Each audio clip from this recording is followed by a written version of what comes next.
Welcome to this webinar of the ICA, the International Crime Prevention Through Environmental Design Association. The ICA is a professional, nonprofit, global organization for all things related to CPTED. This webinar is one of many programs run by the ICA for preventing crime and creating safer places. My name is Matea Mihinhaj, and I'm Executive Director at the ICA. I invite you to take advantage of the many programs we offer by joining the ICA. You can use the link provided on the screen or contact us if you have any questions. Also, before we start, a brief disclaimer that the views expressed in this presentation belong to our guest speakers, and they do not necessarily reflect the position of the ICA as an organization. Okay, let's begin with today's webinar. I'm excited to welcome all of you, our attendees. We haven't seen you in a while, so thank you very much for joining us today, and our panelists. So we have with us three distinguished architects. We have with us Percival Barbosa from Brazil, who represents CPTED Brazil. We have Tinus Kruger from South Africa, who is also Vice President of the ICA. And we have with us, of course, Dr. Manjari Khanna Kapoor from India, an ICA director and also coordinator of the webinar committee. Today, Manjari will also act as a moderator. So I will now hand over to her to say a few words and to welcome our panelists. Over to you, Manjari, and I wish you all a very nice and great webinar. Enjoy. Thank you. Many thanks, Matea, and a very, very good evening, and I must say from India to all our viewers from across the globe and time zones. On behalf of the International CPTED Association, we welcome all our viewers from across the globe to a discussion on CPTED for architects. Before we plunge into the session, just an overview of the next 90 minutes. We will have each panelist make a presentation of their interpretation of today's topic, followed by a Q&A session with the viewers. Some general instructions before we start. Questions may be added in the chat box at any time, and they will be taken up in the Q&A section. Please highlight for whom the question is directed, if any in particular, and also details of who is asking the question. We will also be taking up many of the questions received at the time of registration by many of you, but we may not be able to address all the questions, and for all such queries, we will be happy to engage with you after the webinar by mail or as per your convenience. You can write into our contact details mentioned on the promotional material at any time or our personal ID. So now allow me to give a brief introduction. Just a minute, I will go into sharing mode.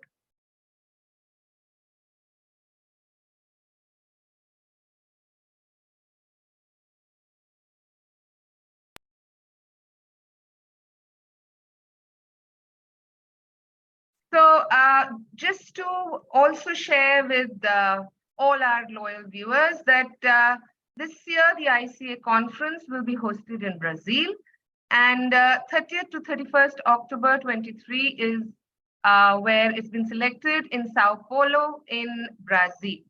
And that's where I bring in our first panelist for the day. Percival and Tinus, I request you to switch on your cameras. Percival Barbosa, he's from Brazil, Latin America, the founder president of Brazil CPTED organization, which is the host of the ICA conference this year. He's also the CEO and co-founder of PV+A Arquitectura da Segurança, dedicated to the study and application of architecture in asset security and physical protection, which is also known as CPTED. He's carried out more than 450 contracts for such condominiums and large national and multinational industry. Second panelist for the day is our own vice president from South African region, and he is also the lead of the conference organizing committee. He's a research architect at the Council of Scientific and Industrial Research in Pretoria, South Africa. He's a research group leader of the Housing and Urban Studies group, and he's been in the field of CPTED for 25 years and focuses in particular on crime prevention in the context of developing countries. Third is, of course, me. I'm doubling up as the moderator and a panelist today. I'm a director and the lead of the webinar committee. I'm also the dean of the UID School of Architecture in GDG University in India. I'm a principal partner in my own firm and a founder president of ABS India, the ICA chapter for India, and a chairperson of Secure Methodologies. I'm the first in the South Asian region to pioneer security through architectural design. So this topic is especially close to my heart. And with that, I would like to right away plunge into the first presentation, which would be by Percival. And I'll stop sharing and bring Percival on. Percival Tinus, can we have you on the screen, please? Yes. All right, perfect. So, Percival, would you like to start sharing, please?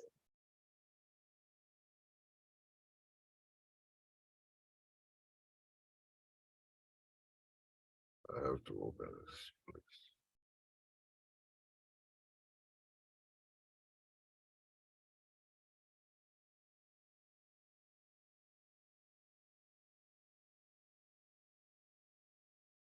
Are you seeing?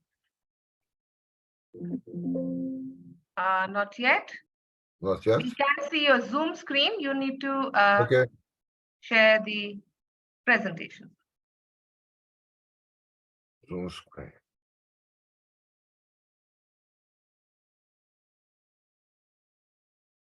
It's working? Yes, perfect. Okay. Okay. Welcome to everybody. I am Percival Barbosa from Brazil. I am an architect and urbanist, and I was graduated in 1981 at the Presbyterian University Mackenzie of São Paulo, Brazil. During my studies, I never the temple was Bauhaus and the god was Le Corbusier.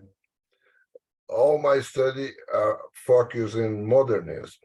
Okay, I never heard about Jane Jacobs, Oscar Newman, and other people. So, accepted changed my vision about architecture and urbanism, and I try to show you the things that change my view of the project. Okay, making short a long story. Okay.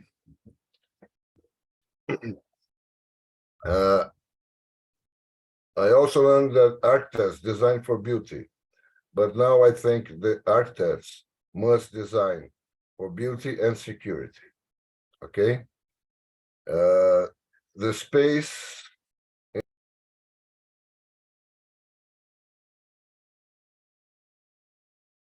Percival, you've muted yourself by mistake.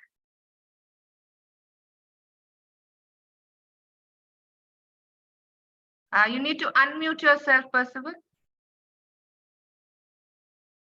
You've put yourself on mute.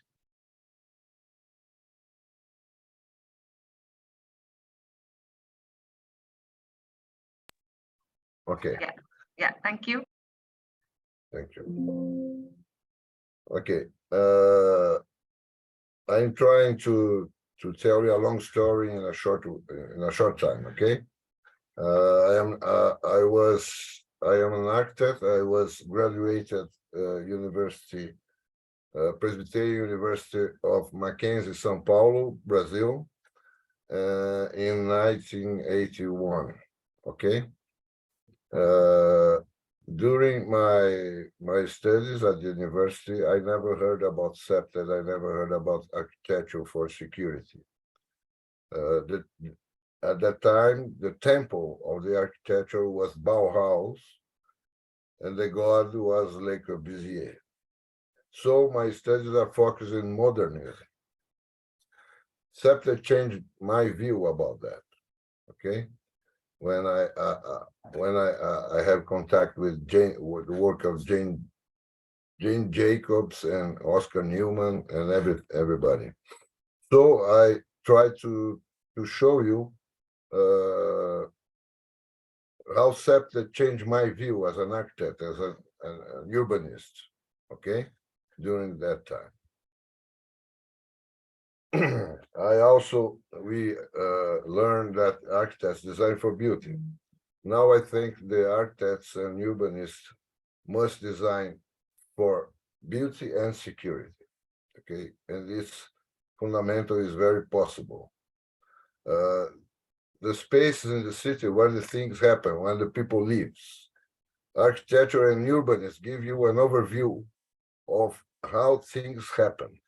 You can develop your skills as an architect and urban planner to design healthier and safer spaces for people.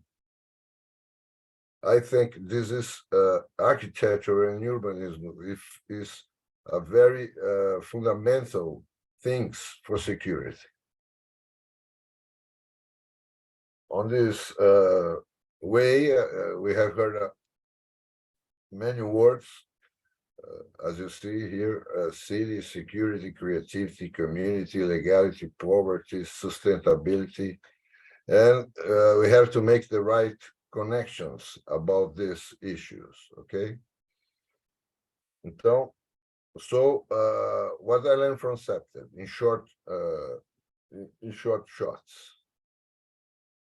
People, CPTED is deeply rooted in human nature. You have to understand people and you understand CPTED, okay? Doesn't matter who you are, violence affects everyone, including law enforcement.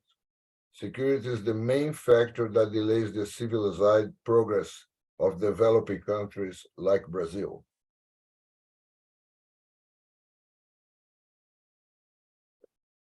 It's legitimate to you to defend yourself however you can, but collective defense is always superior and efficient. So you have to try to organize your community for security. Beautiful shapes and intricate designs seen from above mean nothing for security. People live at the ground level. You have to design, to draw from this point of view, from the ground level, from the streets.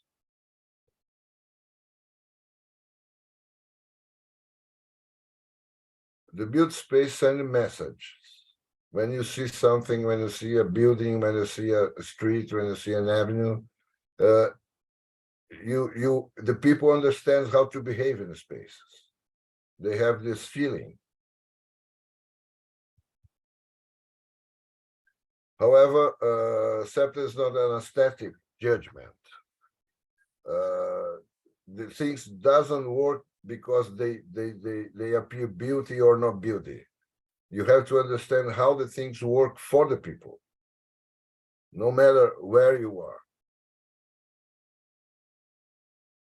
Ordinary people are smart. They are afraid of which seems unsafe. And they understand where is no one caring. That's fear and violence. Do not design traps or draw traps. Clear view of spaces, paths and entrances. Proper light and keep places clean and signposted. Do not that the people need a clear view of their paths and surroundings. You have to illuminate and sign accordingly, as you see here in these two images. This is an image for a square in front of my house. Draw active facades, okay? Promote connections between people and public sidewalks. Bring buildings close as possible to the alignment of the public sidewalks to make to build connections between peoples on the streets, on the sidewalks. Try to install premise for non-residential public use at the ground level with open access to the population and wide view, interior, exterior views. so we can see outside and the people outside can see inside. Design visible and identifiable entries. Promote that people can be seen entering. This is very important because this is a very good natural control when people can be seen entering, okay? Made it clear where is public, where is private. Allow people to identify where is legitimate to enter. Because if you do that, any other place of entry would be a possible violation. The people can identify that by themselves. Remember Jane Jacobs and Eyes on the Streets. Security largely depends on the connection between people on the streets. The streets must allow these natural connections. Promote the diversity of use of the streets. Design active facades. Promote an integration, public and private spaces as much as possible. Make it clear where is public and where is private. Okay.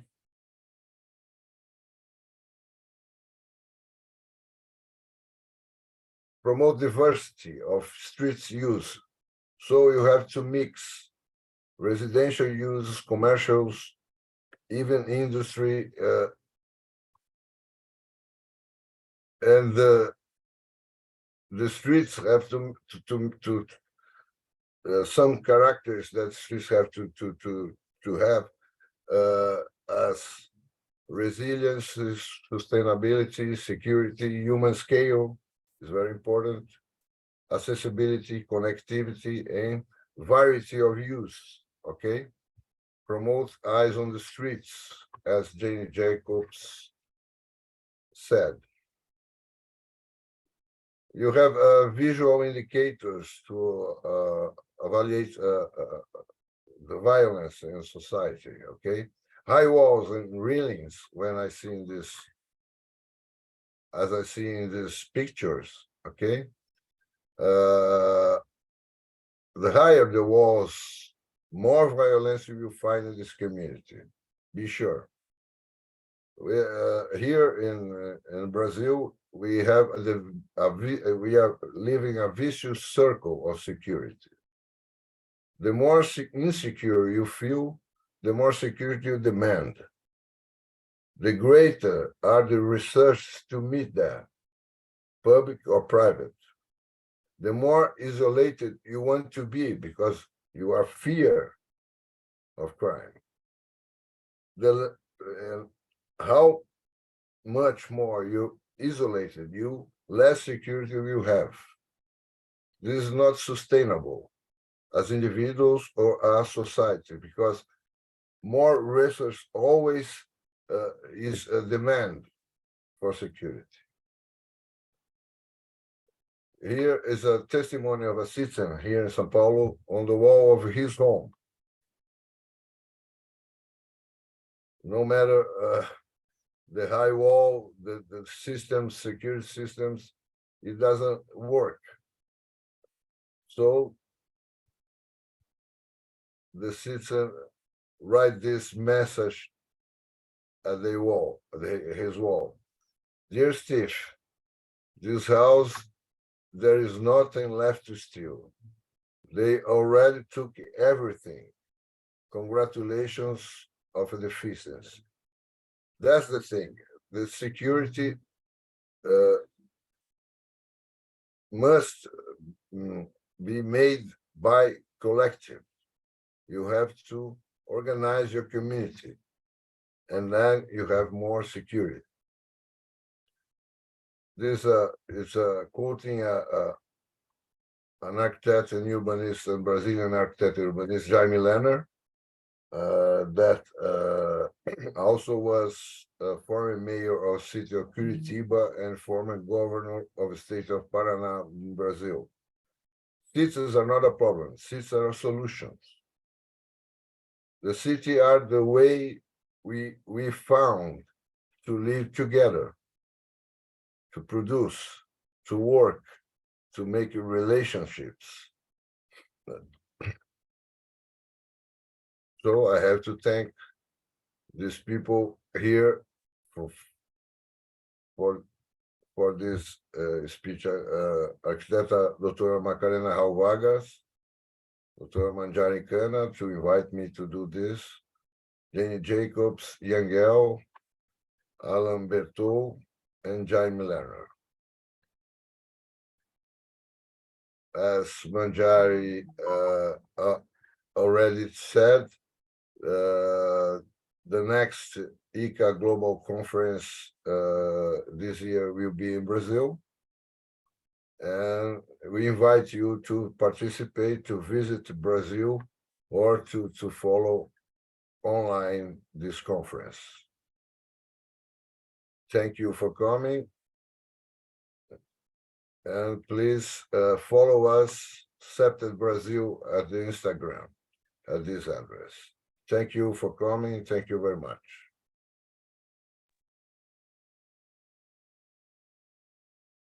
Thank you, Percival. You can close your screen share. Yes. Thank you very much for that. And yes, thank you for a very, very interesting presentation, a very different perspective coming from such a seasoned architect with maybe 4 decades of experience behind you. And yes, I really, the starting line that you shared, that yes, most of us in architectural schools are not trained to from the CPTED point of view. That's a very, very poignant observation that I guess we don't realize. And I would request all our viewers to please share any questions that they would like to post for Percival, and we'll take them up after all the presentations are done. And of course, thanks, Tinus, for taking this time to start sharing your screen. And yes, the stage is over to you. Thank you.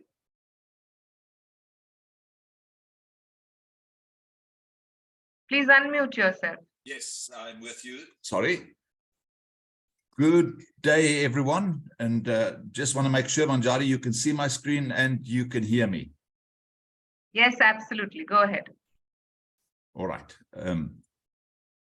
Thank you very much for the opportunity to join in this webinar and share a little bit about the work that we do as architects and that we would like to do, perhaps in some cases, and do not get the opportunity to do. Thanks, Percival. Your talk has really introduced a lot of the things that I think that I would confirm in the discussion that we're going to have. I also looked at the list of people attending. I see there's quite a number of architects, but I'm really glad to see there's quite a number of normal people as well in our audience. So I hope that you enjoy this webinar as well. Okay, so the discussion that I think I would like to start deals with specifically the aspect of planning, designing, and managing our physical environment, specifically the physical environment, given our role as architects.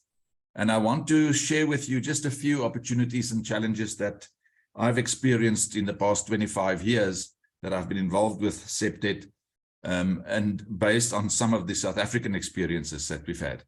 Now, we've heard, and Percival, you mentioned it quite clearly, that CPTED, yes, it's a lot more than just looking at environmental design. It essentially deals with people. And if you look at these images here, you can see sometimes if you don't involve a specialist designer, you would have to do all sorts of things to rectify it. But I want us to also know that, yes, CPTED is much more than environmental design, but I don't think we should forget that it does involve environmental design. It's in the name. So we should not forget that there is a specific focus when we talk about CPTED. And we should not try and minimize the role of the physical environment and try and also minimize the role of those responsible for designing. So we talk here about the role of architects and others responsible for shaping the physical environment. So that could be even engineers, it could be urban planners, urban designers, landscape architects. And they have a very specific, particular contribution to make based on their areas of expertise. And that's what I would like us to remember when we talk about CPTED. So for me to give you an indication of the work that is being done in South Africa and how that could link to what others may be doing, I would just want to give you a brief background to the context within which we live here. Some of you may have seen this, but I'll try and run through it very quickly. We have two extremely different worlds and anything in between in our country. And that provides us not only with a lot of challenges, but also with opportunities to make a difference. And very basically, our inequality is extreme. We have the very, very rich, and we have the extremely poor living alongside each other. And in some of the countries that are represented at this webinar, you will know this. In others, the inequality will not be that noticeable, but it provides us with specific challenges. We have extremely high levels of poverty and unemployment. And on the left, where you can see the people sitting, they are waiting. It's people waiting in line to receive their social grants, because we've got a lot of social grants that people have to use. They've got nothing else. People try and do anything to make a little bit of money, even if it's to slaughter animals on the sidewalk and sell it on the sidewalk. So there's a lot of informal economy activities happening in our country, and still there's a lot of unemployment. And that is visible in the living conditions. In this case, you just look at the typical suburban house on the left-hand side, behind the walls, behind the electric fence, big standalone mansions sometimes. This is a middle-class type of unit that you see there. But whereas on the other hand, you look at the informal settlements where people live in squalor, and they have to fend for themselves by building shacks from corrugated iron that are extremely vulnerable. So this is what we see in our poorest communities, which is really this, it's in every city, there is a lot of these living conditions. Also, when it comes to infrastructure and amenities, we will have the suburban parks, beautiful, lovely parks, whereas in the informal areas, this was supposed to be a road, but it's a stormwater drainage channel, because there's no formal or engineered stormwater drainage management. So the difference is, yet again, in this case, it obviously makes it also difficult, for instance, for the police to attend to situations because the roads look like this. And then in our suburbs, the higher income suburbs, even middle income suburbs, people have the funding, the means to protect themselves. And in many cases, it's becoming more and more prolific. People would close off existing streets to, as Percival mentioned, to isolate them even more and more. Behind the walls, people have got money to pay for private security, armed response, cameras, everything, which the people that are living in the poorest conditions just do not have the means to protect themselves. They do not have the opportunity to do that. And again, you can see even on the right-hand side of the screen, when you put up some sort of fence that's supposed to be impenetrable, it doesn't take much for people to get through that. So what does it mean? If we look at the conditions that we're facing in our country and in many of the developing countries, there will be a lot of challenges linked and as a result of these conditions and the context.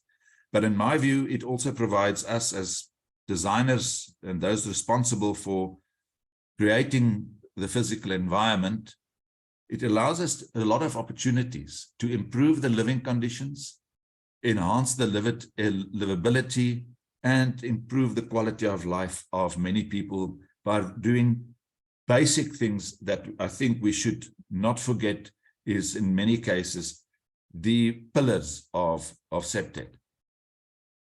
Just as an example, if you look on the left-hand side, that is a hostel that people live in squalor. And by improving the environment, just by improving living conditions, you've made a huge difference to the lives of these people. Now, I'm not saying the people in the left move to the areas in the right. I'm just showing you the different conditions and what can be created and what can then be done by an architect and urban designer that, in all honesty, also just would be basic CPTED. Basic CPTED and appropriate design is often one and the same thing. If you look on the left-hand side, the informal settlement in this particular development close to the city of Cape Town in South Africa, they have started with an informal settlement upgrading program. You can still see some of the units in the bottom left-hand corner there, and they are trying to improve at least the housing conditions of people living in these areas. And whether it was by accident or whether it was planned, I think in many cases it was purely by accident. The CPTED principles that Percival also mentioned in his talk are actually forming part, they actually form part of the redesign of these areas and the building of new developments. The same with the squares. There are definitely some CPTED principles of eyes on the street, living as close as possible to the street. And people have also started to make use of these for their private, or they've taken ownership of these squares, which I think is in any case what we would like to see, is that people take ownership, even though this could be also a mistake on the side of the design. There was no design for the units for laundry, so perhaps sort of like not exactly what people would like, but they're taking the ownership of the squares. Then one more example that is, we can see, which we obviously, as the research organization that I'm part of, we do not do the implementation. We did the research, but there's a lot of, or there are some organizations that are implementing this, and one of them is called the Violence Prevention Through Urban Upgrading Program in the city of Cape Town. I've used some of their photographs. I've given credit where it's due for the VPUU website, where you can go and have a look. But their approach is holistic. They look at prevention through lifelong learning, cohesion through community social capital, protection through safe communities, and evidence through research and development. So it's a very integrated approach to creating not only safer communities, but more livable communities. And basic things, and that's where the message is really. With doing some of the basic things, you don't have to go overboard. You can actually improve the environment and the community life considerably by what you see on the left-hand side, and by then formalizing it a bit, using the same routes that people use. Don't try and build a pedestrian route in another place. Use the current pedestrian routes, but improve it and provide lighting. In this case, there's also the provision of some sports facilities, recreational facilities in an area where there's nothing like that. Here, where people have to go and fetch water from a well, they use the opportunity by working with the community to see what would work best for them. And they called it an open air classroom. By really just formalizing it yet a little bit, children and elders come together here, where the children are actually being taught in the open air, and it becomes a social facility as well as an infrastructure facility. So yes, those are some of the opportunities that I see, is to improve the life as someone responsible for the design of the environment by using, in some cases, CPTED, and in some cases, unwittingly including CPTED principles in the upgrading of these areas.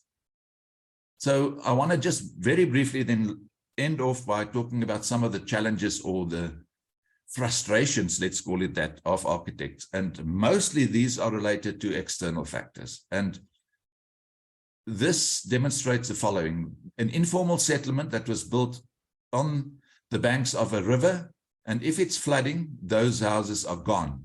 So there was a massive program to move those people to other areas, provide them with formal housing, and that's what it looked like for a while on the right-hand side. But due to the lack of housing, it didn't take long before it looked like the left-hand side yet again. So that's the human behavior. They needed space. There's no more space. Despite the risk, people still built on these banks of the river, and with the next storm, it was wiped out again. So it's the human behavior. So you try your best, but then that's, you have to really look at how do you involve people in it, but in some cases, it is just beyond your control. As an architect, as a social worker, as anything. An issue that is driving most of us up the wall in our country is the lack of maintenance. We want to say poor maintenance, but in many cases at the municipal level, there's no maintenance. Our infrastructure is falling apart. There's been no maintenance in many cases for 25 years. And the delivery of basic services, which would make the difference, if you've designed something that works, that is reducing crime, that is improving the living conditions, but there's no maintenance, everything goes to pieces in a sense. If you look at some of the other aspects that is driving designers mad, vandalism, and I think we see that all over the world. So they've provided external lighting in this park, and it wasn't long before everything was stolen. And then the last few, and I think this is critical. We have done ourselves a lot of strategies, CPTED strategies for municipalities, for communities, and not a single one of them have been implemented. And that is completely out of your control as well. You work with everyone, you do everything according to the book, involve communities, involve officials, involve everyone, but it doesn't get implemented. Then, of course, if you look at slightly higher income areas, the clients are not interested in CPTED, except for perhaps providing cameras. They just don't see the value of incorporating CPTED into the design from the start, basically because they have the perception that it will have a huge financial implication, which in many cases it won't necessarily have.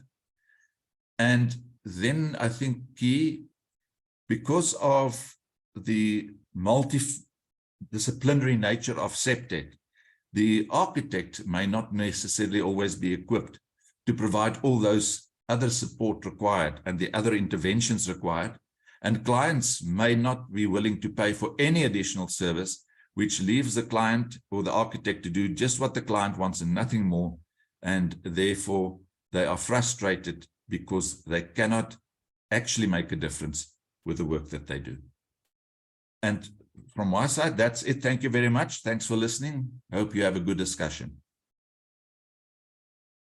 Thanks, Tinus. That was very, very easy to understand, very well put across.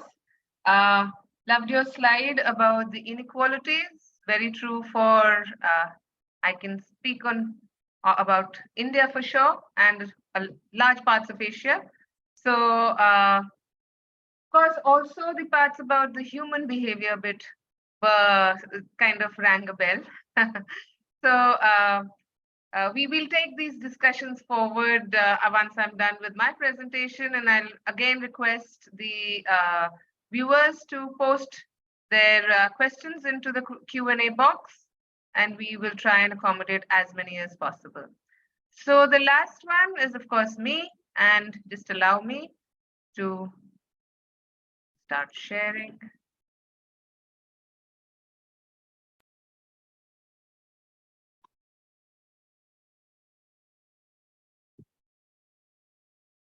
So I would be talking, after those really brilliant presentations, I will just supplement the arguments with some more examples, briefly touching upon the role of the architect as we've been talking about, and some common challenges as very well put by Tinus, and some of the merits of practicing CPTED in architectural design. And these just might help break ice with the clients and try to get them on board. Some aspects of budgetary implications and the role of CPTED in global sustainability. So I'll just start with the term CPTED. I know some of my colleagues from India joining in today may not be aware that it stands for crime prevention through environmental design. I know most of you would be knowing that. But now here we can see distinctly that we are talking only about crime prevention. We're not talking about detection or investigation. And this is a very critical aspect when it comes to addressing the fear of crime. On the other hand, the hero of this strategy, if we so to say, is the design of the environment, which includes not just the buildings that we are designing, but the campus, the roads, the open areas, landscape, the community, even the culture and the social aspects are a part and parcel of the design of an environment. Now, without going into the details or a lecture on CPTED or explaining the various principles of CPTED, I will suffice to say that in this theory, the third component of this crime triangle, after the essential ones, which is the offender and the target or the victim, the third is the opportunity. Of course, this is something which is debated there, but this is directly linked to the location that a crime takes place in that may or may not offer this opportunity. Now, this factor, this third factor for crime to happen is directly linked to the properties of the environment in more than 3 dimensions, as per the 3 generations of CPTED that we talk about. But as architects, we are all aware that design can actually do much more than that. While opportunity may be one part of the environmental design factor, design, we know, is known to impact behavior.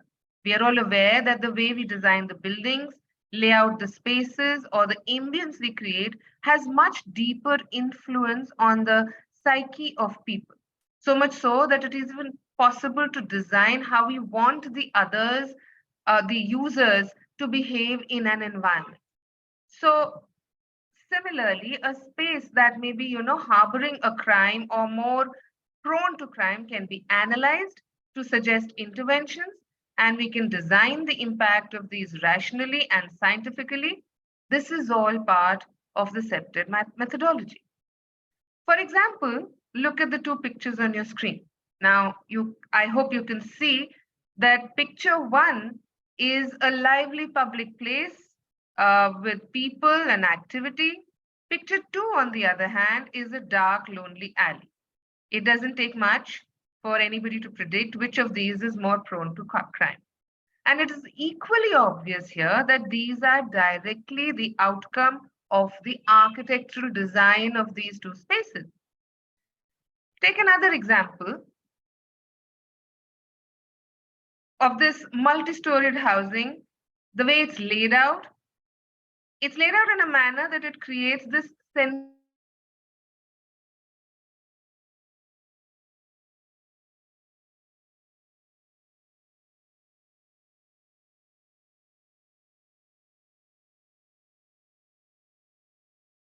overlooking the central green. So, which are overlooking, make this place unattractive to the potential offenders, and it's perceptibly secure for the users. So the families don't feel scared if their children are playing till late in the night. And they're actually playing till about 12 o'clock in the night. I have been to this place very often. On the other hand, this vital transport node for a Delhi metro, or what is called as underground or subway in various parts of the world, this is completely the opposite. You can see that there are problems here. Now, one might say that it's just dark, and if there was adequate lighting with fixtures and things, this would be fine too. But the fact is that repeatedly this place, the lighting maintenance is wasted, and it breeds criminals, and those criminals make sure that the lighting is never in place. They don't allow it to be fixed. So this is an outcome of the design of the environment as a whole. I mean, if the criminals are getting away with vandalizing the lights every time, imagine how what a problem we have on hand here. So similarly, now there's an example on your screens. This is a street in Geneva, Switzerland, and a row of houses that is shouting out loud about the territoriality that they're displaying by their opaque perimeter that does nothing for the street. The conscious effort here is to disconnect, protect your own silo, and live in your selfish misconception. But this is a great challenge. This is a great challenge, and this comes from the mindset of people, where the boundary wall is sometimes a symbol of ownership or the lack of urban security. So people think if I make my wall or my perimeter higher and more solid, I'll be safer. Or, it's just reflecting their common fears. Or maybe it's just plain common sense. Their common sense response to a feeling of urban insecurity. Or maybe it's just shielding from, a lot of architects use these kind of buffers, landscape buffers, to shield the insides from the traffic outside. And all of these explanations are oblivious of the negative impact on the collective urban security. So this is a statement of the owner and the architect where they're declaring that they are disconnected and not interested in their communities. This is born more out of a lack of understanding of the CPTED principles than really a disinterest in the larger good. I can assure you that nobody wants to be disconnected. It's just a lack of knowledge. It's just like they're fending for themselves. So I've often been asked, what is wrong in this? Why is it wrong to try to secure one's own territory against urban threats? And isn't that our principal endeavor always? First, to secure ourselves. Now, the problem here is that in an effort to secure our own domain, the connect with the street, the neighborhood, and the community has been fractured. Also, the idea that the higher or the more solid the perimeters are actually making one more secure is also a myth. For one, no one can really secure unless everyone is secure.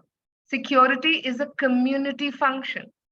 Second, and very critically, do these screens that disconnect the inside from the outside really protect the owners?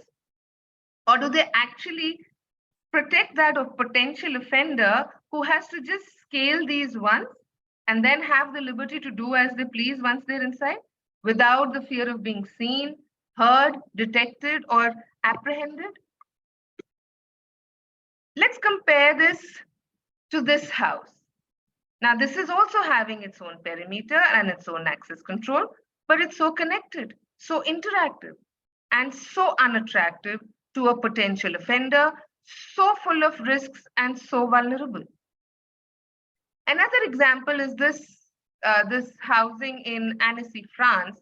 While the low hedge showcases another way to treat the perimeter, the true hero here is the way the building is laid out within, finished in facade, and then allowed to develop a relationship with the street and the neighborhood. The true hero is the architecture. Look at these little tenements in Geneva. They're so integrated with their streets and between themselves also, and so with the community. On the other hand, this is a site that is common to most suburbs of the world, the streets right outside gated communities. What are these urban developments doing for the security on the streets right outside?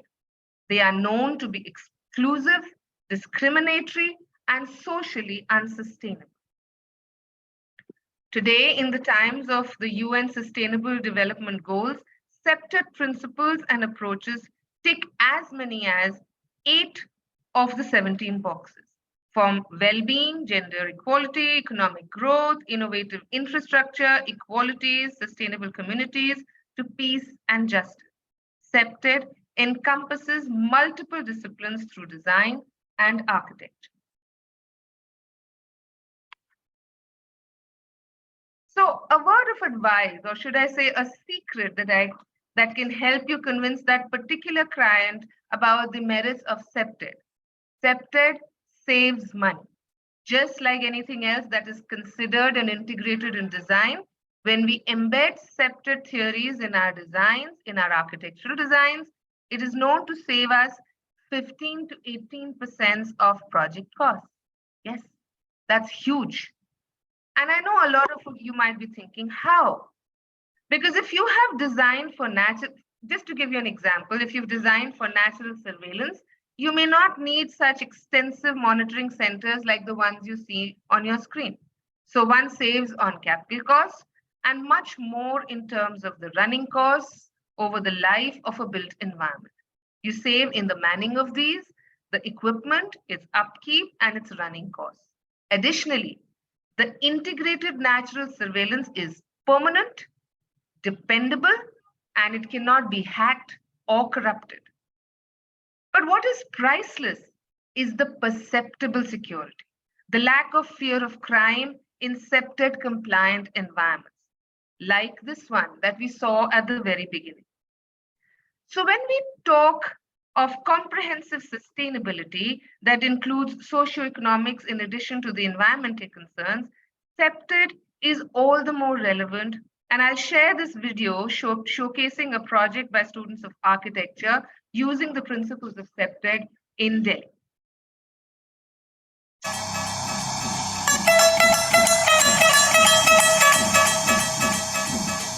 Current city of Delhi is a collective mix of many cities and some small villages. These villages are known as urban villages. Such urban village is Hasanpur. This site is a public park within Hasanpur village, which is the only breakout space for the inhabitants of these closely packed cluster of dwelling units. As architecture students of the School of Planning and Architecture, New Delhi, we voluntarily took up an initiative to revitalize the park of Hasanpur. Our aim was to increase the livability of the area and make it more secure. The whole process involved back and forth interactions with the locals of the village. Since the final output was meant for them, it was integral that we hear their opinions and include them in our conception. As we started working, the locals got inspired by our enthusiasm, involvement, and hard work in trying to make a difference to their lives and began contributing actively. Since the locals of the village were involved in the whole process, a sense of ownership was thus established and strengthened. These are a few of our interventions on the site. Cleaning of the park, breaking up the locked gates, creating opportunities for interaction, creating seating spaces, increasing possibilities of natural surveillance, making the space more vibrant and inviting, swings and play areas for kids, placing dustbins because cleanliness ensures visitors and hence the success of our initiative. Although it is an ongoing process and we are still studying the long-term effects of the interventions, this is the immediate impact that has been achieved.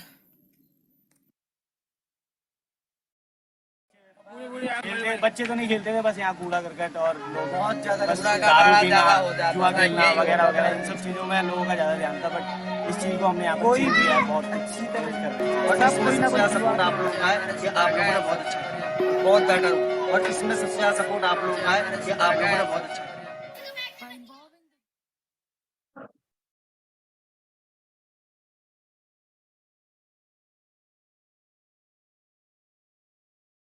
So now I would take this opportunity to open the house for questions. And yes, I can see that we have received some of the questions, and I will start with, I would like to have a panel discussion on a very, very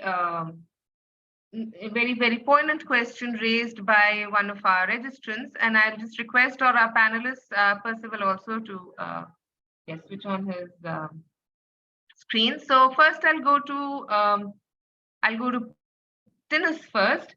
Tinus, one of our questions, registrant questions, is why do so many architects not see the benefit of applying the principles of CPTED? I'd like you to start, and then Percival can also take the same question.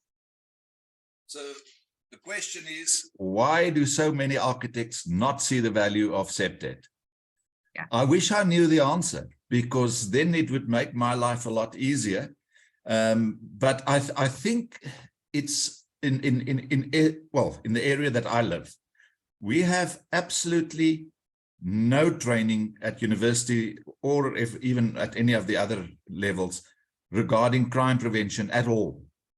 The first time that I know of that people in the design field, so it's architects, urban designers, town and regional planners, and those were introduced to this whatsoever, was after we did our research work and the lecturers asked us to go and do guest lecturing on crime prevention through environmental design. So I think the key here is a lack of knowledge. Many people will at most say, many architects, yeah, I've heard of this Jane Jacobs and that other guy, what was his name, you know, and that's about it. So I think the first thing is a lack of knowledge. The second thing is, I don't think that people understand really how you could make a change by just incorporating some of these things in your designs. But thirdly, I want to make this clear as well, and I've seen it in many designs. I think a lot of architects and urban designers incorporate CPTED principles because it's just good design in their work. And without them actually knowing that it's CPTED, they've done it. And when we have discussions, then they say, oh, yes, but then I've actually done it because I did this, that, and the next thing. So I think there's two aspects to it. People don't know about it. We try and do training as much as we can. And secondly, that they actually do it without thinking about it as CPTED. There's a lot more of a discussion that we can have about that, but I think let's leave it at that for now. Yeah, very, very well put, Tanis. Very well put, very aptly put. Percival, I'd like to hear your thoughts on it. Okay. I agree with Chino's speech.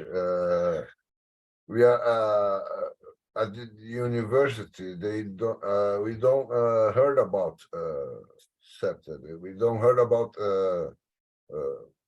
use architecture and planning to prevent crime and to reduce fear of crime. In my experience, I learned about it 20 years after I was graduate, that I start to work with this. Okay, so the lack of information, the lack of spreading the CPTED principles among the architects and the urbanists, I think, is the main problem, because we are formed in my case, in a modernist view. As an architect, think they are God. They can define how people behave. They can design where they imagine the people will behave, and this is not the reality. Okay, we saw here a lot of photographs, a lot of pictures of communities, favelas, poverty communities and rich communities. Okay, but I think in certain way, I love the favelas. The favelas represent a reaction, a natural reaction from the people against the condition they have. Okay, so we have to pay attention what they are doing there, how they construct these communities by themselves, without architects, without urban planning. Okay, so I think this kind of view, this kind of mentality, this kind of thinking design thinking, we can talk about that, is a very rich research to view, to analyze and get the improved for our work. It depends, as an architect and an urban planner, depends on your position on society, okay? And the position of your work. You can work as a professional, a life professional. You can work in the state, in the government sector. It depends where you are and the things you can do. I think in any case, if you use accepted principles, you can improve something in that society. Could be a little thing, or could be a huge thing, but you can improve something, and the society is built as that, little things that have a great consequences. Okay, could have a great consequence by little things you do every day. Okay, thanks, Percival. Yes, and I'll just add my two bits to it. That yeah, while I agree completely with both of you, the points you put forward, yes, that to a large extent it is the absence of knowledge. But I also find in my particular personal experiences that in the world of architecture, generally crime is a big word, and security traditionally is concerned, I mean, security or prevention of crime is traditionally considered not part of the architect's job. It is supposed to be a specialized field dealt with by specialized people, which is not untrue, but very few people understand the connection between design and crime prevention. And that traditionally is the concept is, oh, that's okay, that's going to be a few guards, it's going to make employment for a good lot of people. And because generally guards and such security services are not very expensive in developing countries like mine, so it's not such a big deal, and it's not traditionally considered a priority or a concern worth consideration, which I think is one of the primary reasons why architects don't go that way. I have had architects tell me that, oh my God, don't say security or don't say crime, it scares me.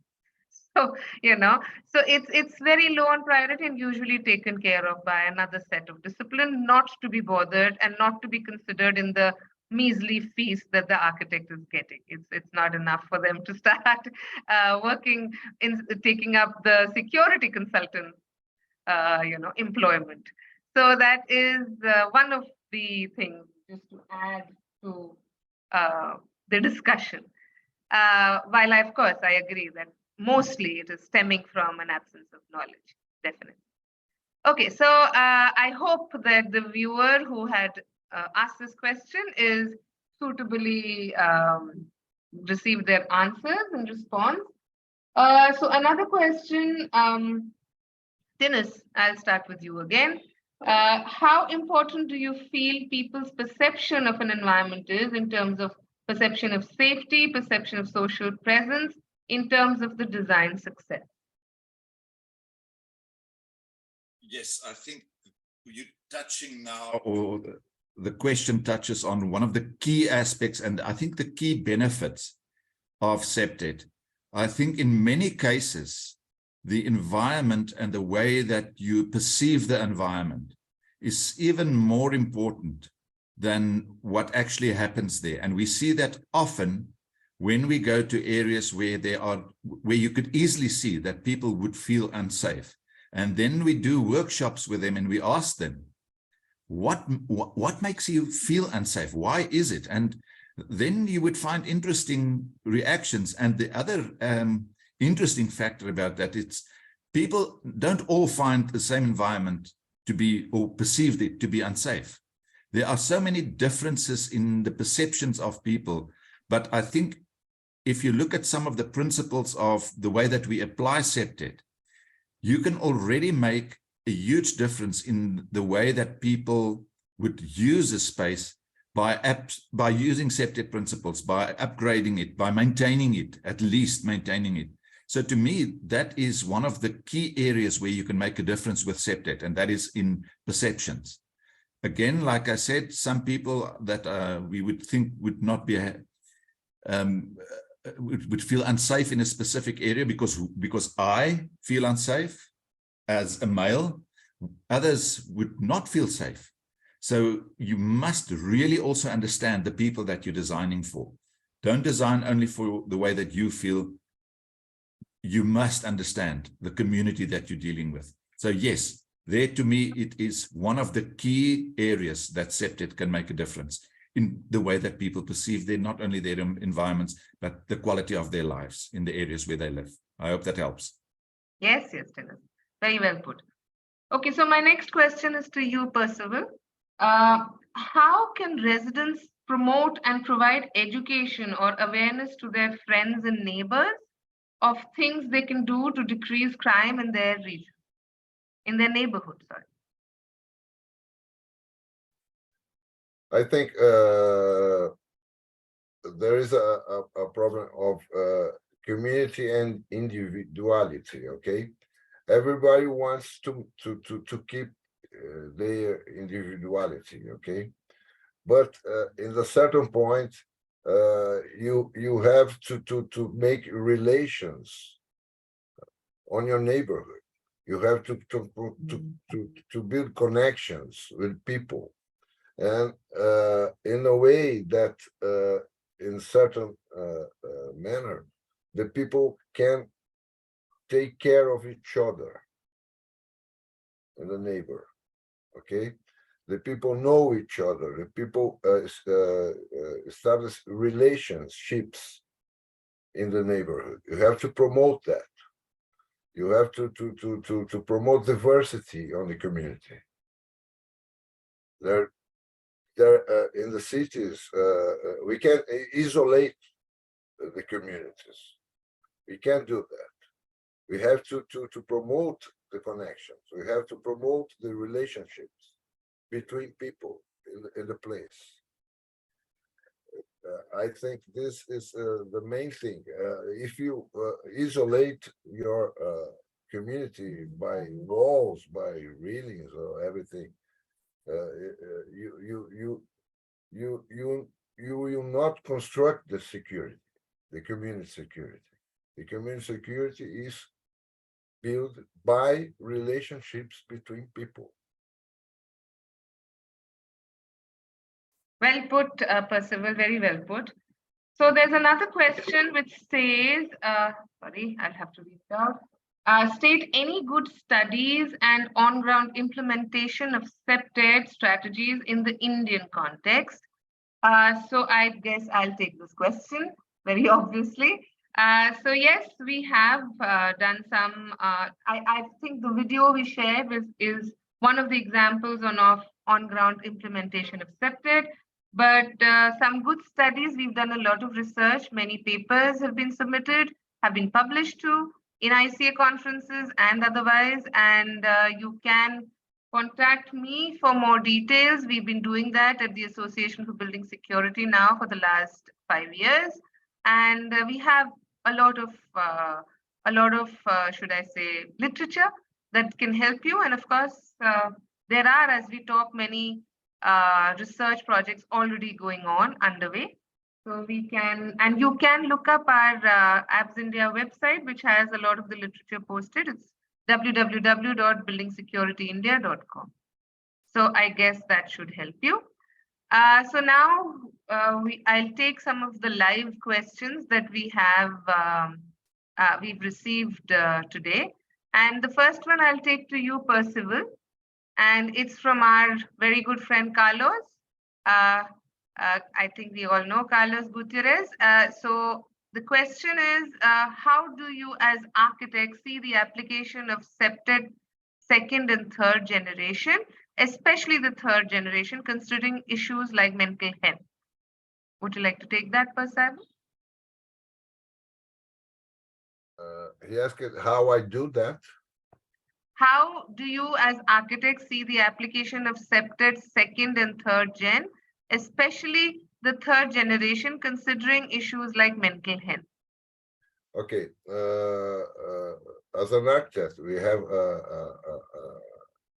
the overview of the CPTED is applied in local, very local places. Okay, and architect give you an overview of that, and we have to design from the people, talking to them, find her really needs in the neighborhoods. Okay, we believe that people know how to behave in space. They know how to do. They know what you have to do. So you have to hear from them, what you need to design, and the design can your design. I believe can contribute so much to promote security and reduce a fear of crime in communities. I think so. I hope that answers your question, Carlos. And I'll move on to the next question, which I'll take to Tinus. This is a question from Bobby Brumfield. It says, how do we get architects to add CPTED or security design in early phases of the design process? Here in the Midwest of the US, CPTED is often introduced in later design phases and often requires retrofit. Yes, not that I know much about the Midwest of the US, but I've been there. I just think that, yeah, it's a very good question, Bobby. And I think if you don't mind, Manjari, I'm going to link that to a response that Paul van Zomeren gave us later on about, how do we get architects to use it? And we struggle with the same thing. And I think an architect is often, despite what we're being taught at university, that you are the principal consultant on any project, you're not. You're still in the hands of the developer, of the people with the money. And if they do not want that incorporated from the start, you as an architect really have very little to say. So it's a very difficult question to answer. How do you do it? Sure.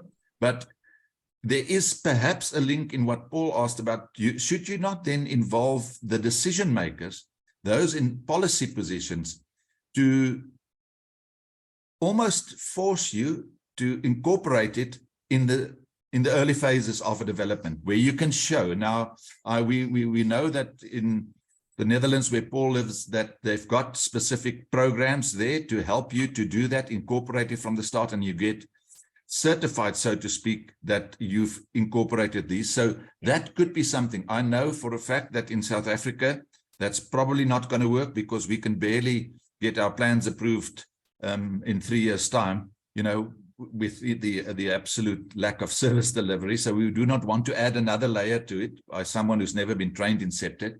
But I think that could work in some cases. I also know that there are people in this webinar that may have better answers in the audience about how they've done that in their municipality. So good question, poor answer from me there, Bobby. So I would just like to add my 2 bit to that. Yes, I completely agree. And it's a very, very, very good question, because this is exactly what we have been struggling with.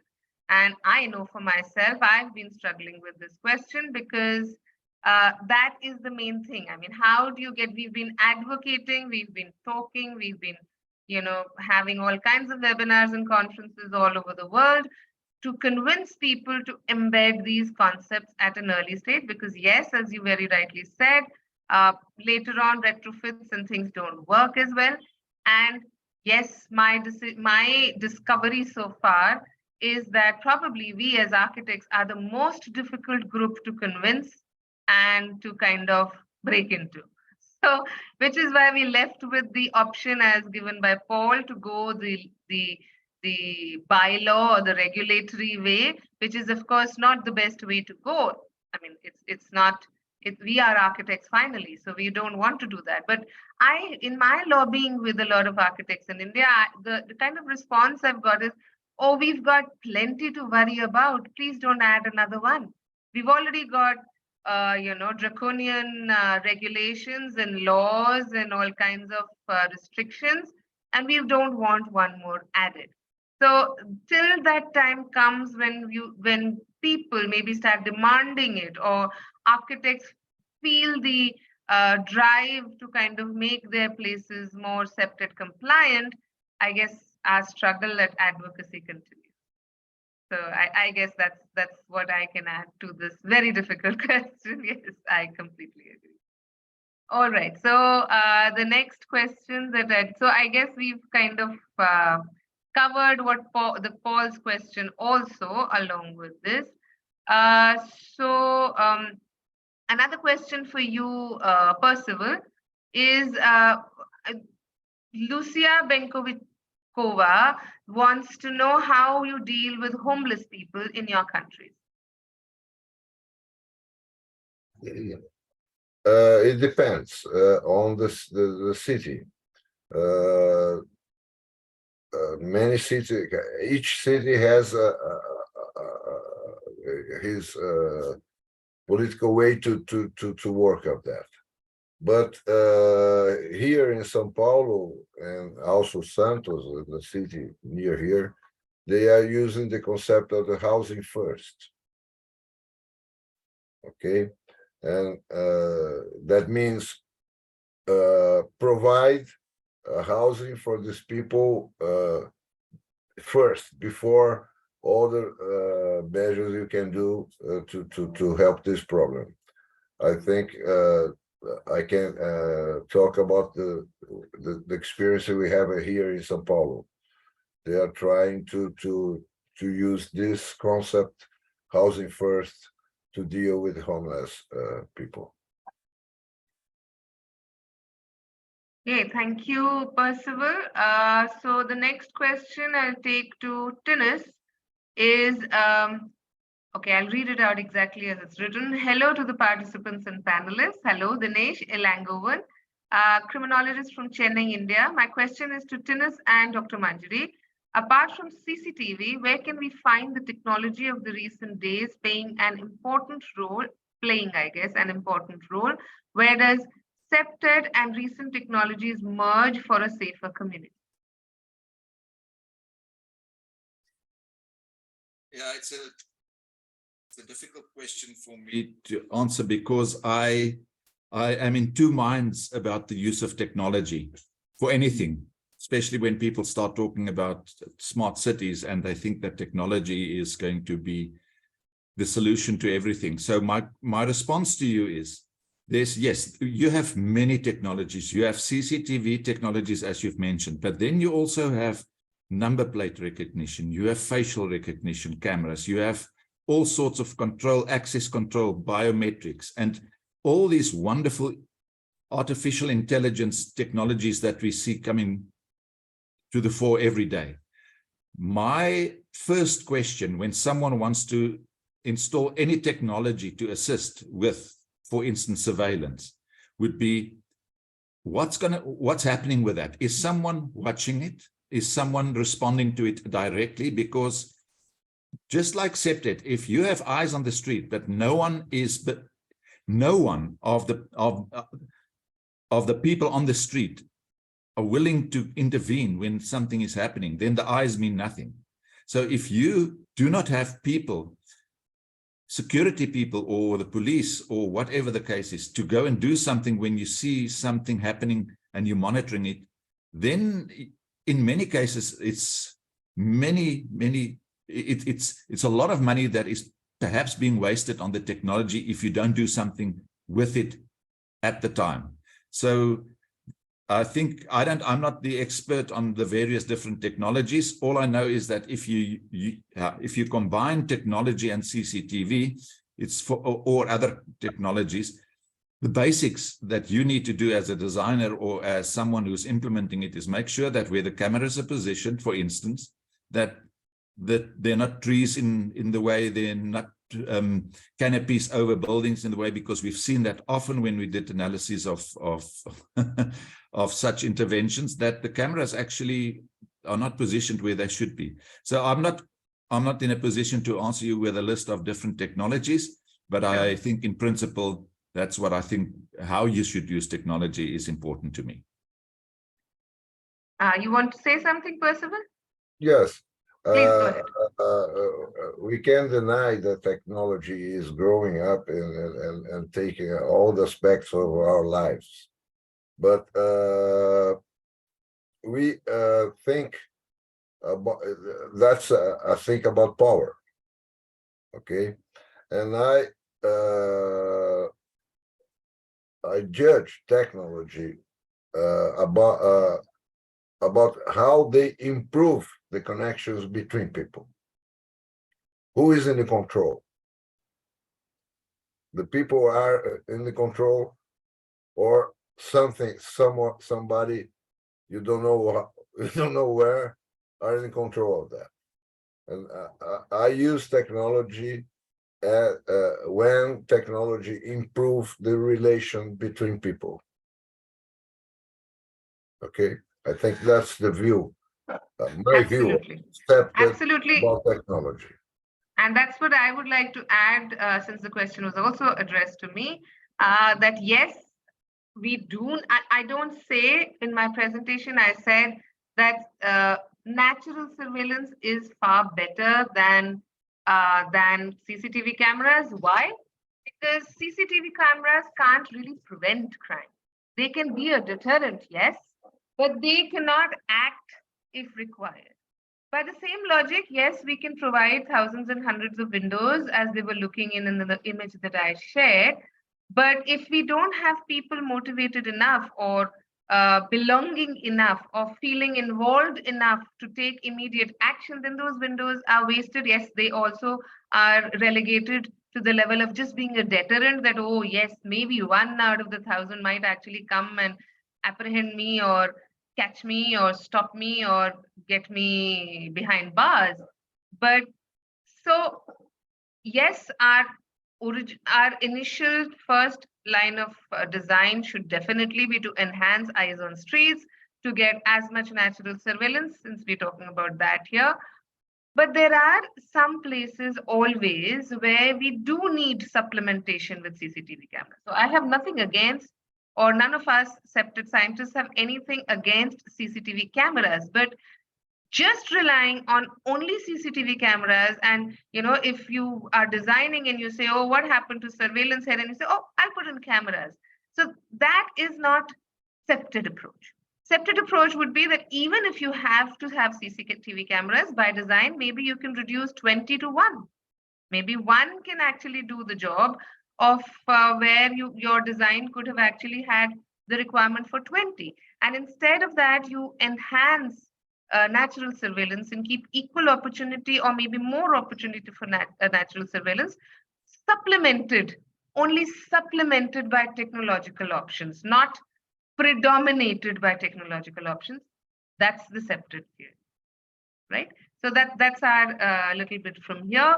On your question, Dinesh, and I hope we have answered your question. Then there is another question from Shao Ji. She says, she or he, I'm not sure, researcher at Karlsruhe Institute of Technology in Germany. And the question is, it is a big topic nowadays to protect solar panels from being stolen.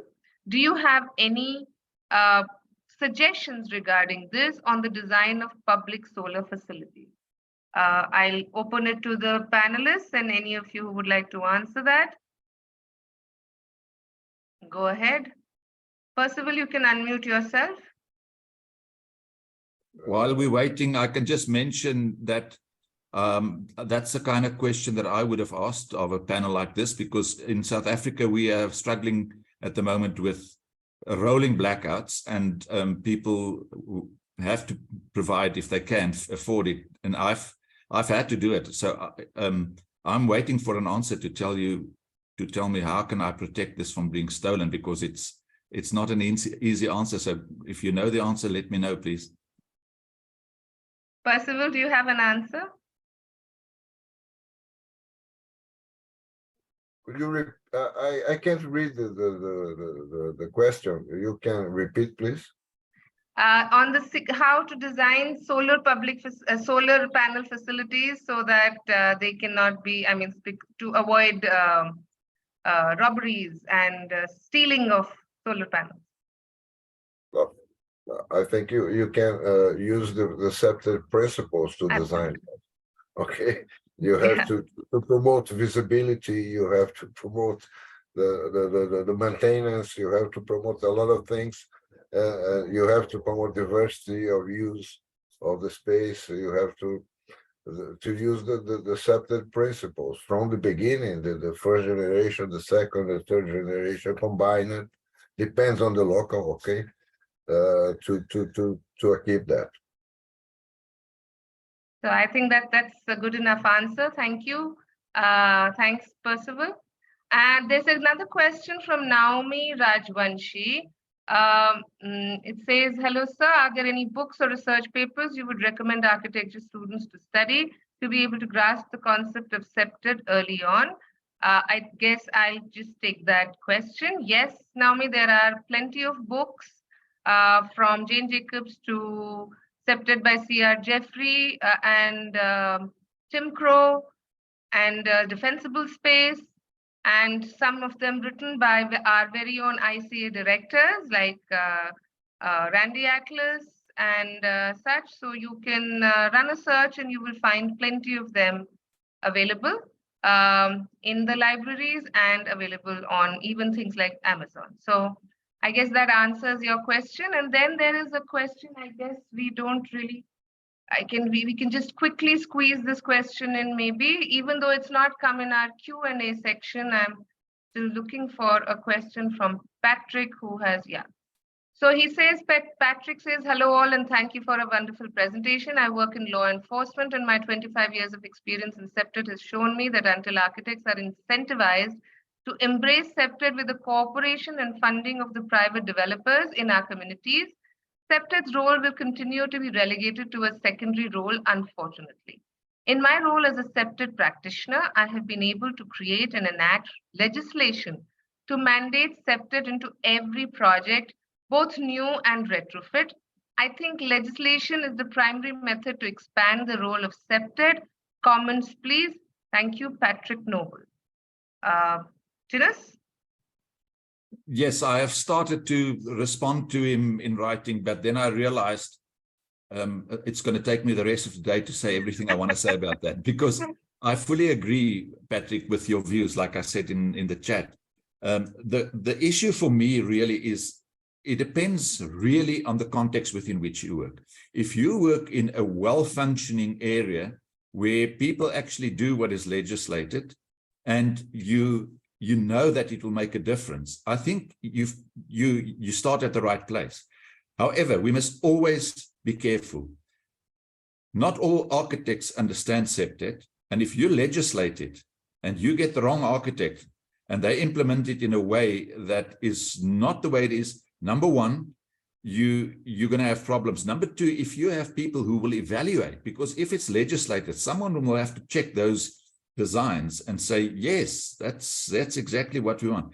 If you don't have well-trained architects and well-trained assessors, you could end up with buildings where the people brag that they have adhered to CPTED standards, but they actually haven't.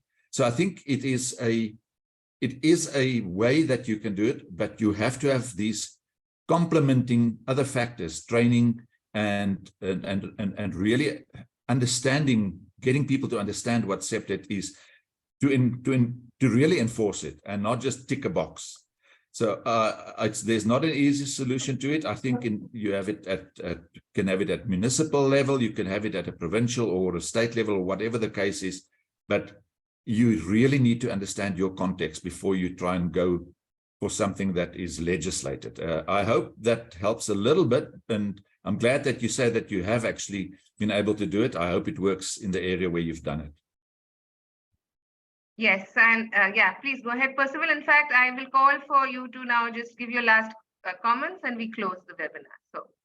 Okay, also the architects and urbanists can give informations to the legislators, okay, to do the right thing. Okay, because sometimes the legislations don't allow you to apply accepted concepts in the place. That's right. Thank you, Percival. And I'll just give my last comments. Yes, we had a very good discussion, and I think that question from Midwest US and then Paul's a little bit on that, and of course the ending with Patrick's very insightful point of view that yes we can legislate everything, but then wouldn't we be, I mean, do we really want to legislate everything? Can we legislate beauty? Can we legislate aesthetics? Can we legislate good design versus bad design? So it's as simple as that. As architects, I feel it's our duty, it's our pride in our work to make it, if we can prevent crime through our design, it should just add to our pride in our work. And why do we need somebody to tell us and legislate and regulate us to prevent crime or to make better designs or to make better buildings? I think it's our ethical responsibility as architects to give better solutions, to make our environment better. Obviously, if we have guards and we have cameras and if we have locks and gates, that's the easy way to secure. But wouldn't the world be a nicer place if our environments could be secure and free of crime by way of design? That's what we are mooting for with CPTED. So I would leave you with those thoughts and thank all my viewers from all across the world for sparing your 90 minutes with us. And thank you to our panelists, to our really, really esteemed panelists who have really given us this time. And thank you, Tinus. Thank you, Percival. And I'm sorry that we had such a big gap between our webinars, and we will make an endeavor to make this regular just like it was. Again, back to you, Matea. Thank you so much. Thank you very much, Manjari, and thank you to all the panelists as well, and well done on squeezing in all the questions. So good job, and thank you to attendees for all the good thought-provoking questions as well. Before we end and say, and we will make an endeavor to make this Manjari, regular may I ask just you like it was. Again, mute. back to you, Matea. Thank you so much. Thank you very much, Manjari, and thank you to all the panelists as well, and well done on squeezing in all the questions. So good job, and thank you to attendees for all the. That is my echo, and I'm not sure what's going on now. Yeah, we're listening to the recording at the moment, Matea. And we will make an endeavor to make this Manjari, regular may I just ask you like it was. Again, mute. back to you, Matea. Thank you so much. Thank you very much, Manjari, and thank you to all the panelists as well, and well done on squeezing in all the questions. So good job, and thank you to attendees for all the. That is my echo, and I'm not sure what's going on now. Yeah, that's better. I am not sure what's going on. Manjari, I may ask you to finish, or It's can you better, hear me Matea. okay today? Okay. You can talk now. It's better. That is very strange. Okay. Yes. Okay, so just a few announcements before we end. Good job, and thank you to attendees for all that. Don't do that. No, okay. Don't share screen. Okay. I know. Sorry about that. So, okay, I basically just wanted to let you know that we have a survey of this webinar. I also attached the link. I won't show you a QR code on the screen because I'm having some issues with the echo. So sorry about that. We already mentioned a couple of times that we have a conference at the end of October, so you're all very welcome to join us in Brazil. Yes. So Percival is one of our leading Everybody agents. comes to Brazil. Yeah, exactly. We are very excited to actually meet in person because you know that due to COVID, Okay. 2 years ago, we actually had to have an online conference, and we're now finally meeting in person. So we're very excited about that. We also invited you to join us if you're not a member of the ICA yet. Please contact us if you have any questions or use the link provided in the chat as well. We also have CPTED, the ICA certification program for individuals, and course accreditation program if you're an instructor or course developer. So you're welcome to use those links in the chat. Thank you, Manjari, for sharing. So yes, those are the links. Also follow us on social media. We're basically on all major social media. So I would like to really thank you again for joining us today. We hope to see you again soon. Everyone stay safe and be well. See you soon. Thank you. Thank you to all the participants for the kind words that we're seeing in this chat. Thank you. Thank you very much.